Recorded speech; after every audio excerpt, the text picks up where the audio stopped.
Welcome, and thank you for joining me during this PowerPoint presentation about ethical practices within the practice of school psychology. My name is Jill Hutzel. This is for class EDP 820, Ethics and Professional Standards in Psychology for Aspen University with Professor Ewing due on the date of January 5th, 2026. Happy New Year! The following slides will provide further information into the details of each slide and topic. So let's begin.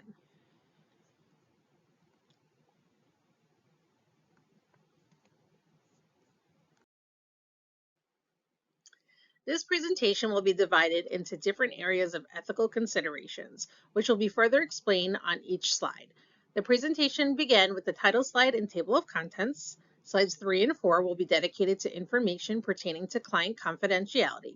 Slides 5 and 6 will review informed consent, while slides 7 and 8 will review information regarding clients turning the age of 18 in mental health treatment and for school psychologists. Slides 9 and 10 will review parent notification regarding information mentioned within the previous slides. And the last two slides are dedicated to the reference page that are the resources cited throughout this presentation. We will begin with client confidentiality. Confidentiality is a term that is reviewed in many professions, including school psychology, that references to the privacy of information shared between client and psychologists. However, there's an overarching exception to the rule of confidentiality that needs to be explained immediately to clients and/or students when discussing the term confidentiality. If an individual expresses harm, whether that be self-harm, such as suicide ideation, or harm to others, such as threats of harm to others, this information would need to be shared with others, such as our superiors, clinical team, parents, or those of threats, which is called duty to warn. The reason for the sharing of information is to further assess how these statements should be considered and what necessary steps need to be taken to stop these self or of harm to others from occurring. From the research of Lefkowitz, 2017, he frames confidentiality as both a moral commitment and professional responsibility deeply intertwined with beneficence, respect, and scientific organizational integrity, which we will go further into details on the next slide.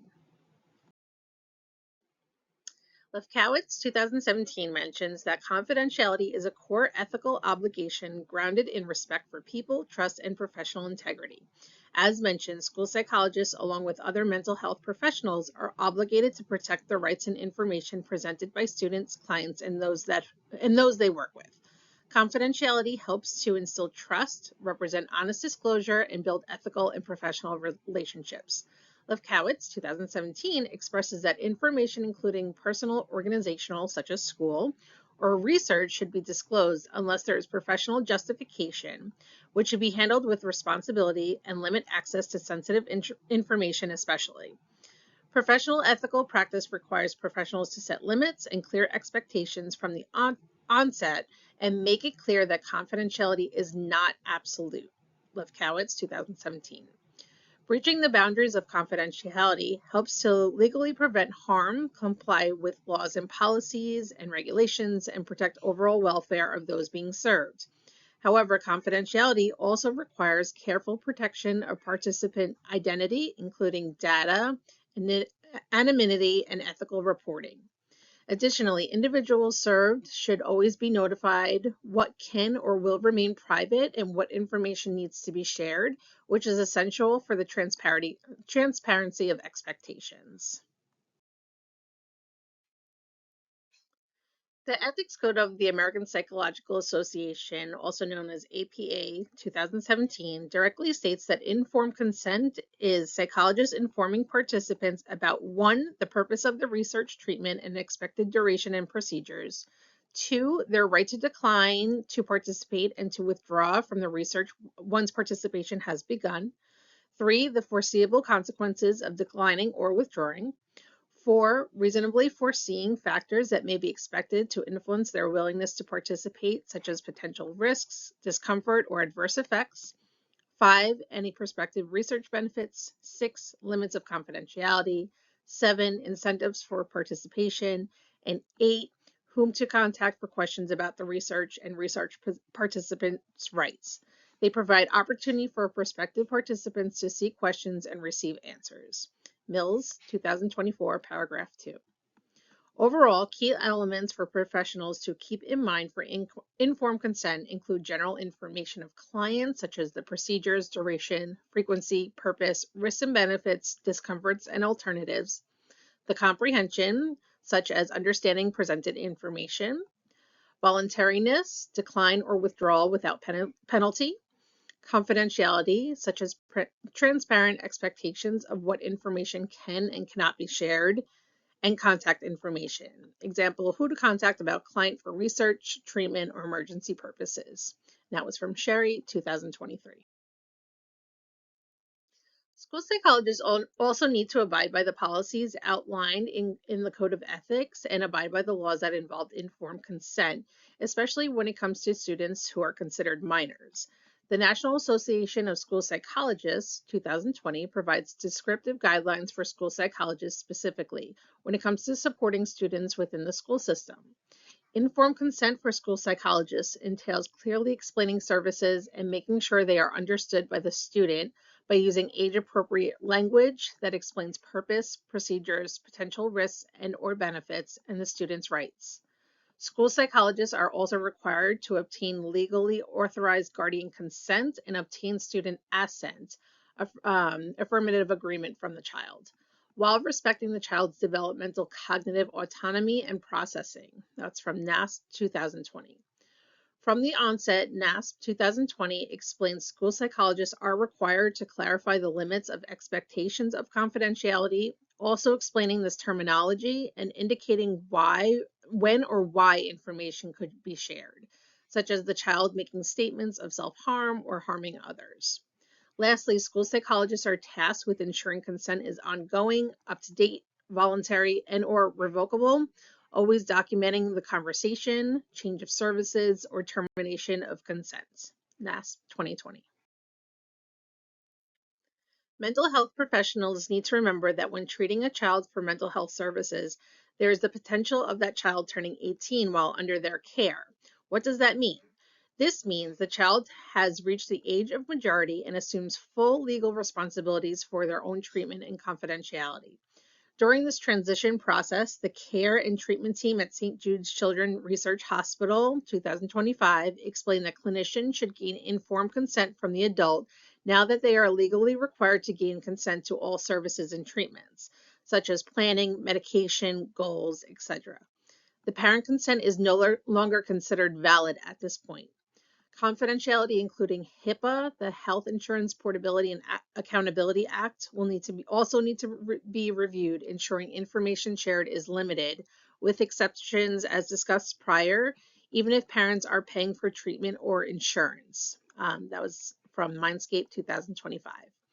It would also be discussed that the young adult is now the primary decision maker for their health care. Although family input and suggestions are welcome, the client will ultimately make the final decisions in their care. And that was also from the team at St. Jude's Child Research Hospital, 2025. Additionally, parent roles will shift, noting the parent's rights to decision and assessing their child's information is no longer permitted, shifting to a more supportive role rather than the primary role, which will be discussed in further slides. For clients turning 18 within the schools, it is rare, but not unlikely because at this age, students are usually in their final years of high school and are graduating within the next few months. However, turning 18 while still in grad school does happen, and there are similar laws to students turning 18 for school psychologists. When a student turns the age of majority, which is 18 years old, all educational rights under the Individuals with Disability Act, IDEA, and the Family Educational Rights and Privacy Act, FERPA, transfer from the parents to the student. The school psychologist's role is to ensure these procedures are followed and support the adult student in self-advocacy and decision-making. Primary procedures for school psychologists provided by List Learning Center for Educational Requirements and Law, 2024, include providing timely notice for treatment. Example, notifying the student and parent in writing a year before the student turns 18 that the rights will transfer to the student at the age of 18. Documenting the transfer of rights, state that the student and parents have been informed of the rights of treatment that will transfer at age 18. Informing and educating the student, notices, educational records, participation, consent for different assessment, procedures, changes, resolution processes, etc. Facilitate continual family involvement with student consent, such as clarifying parental rights or involvement, or how can parents continue to support.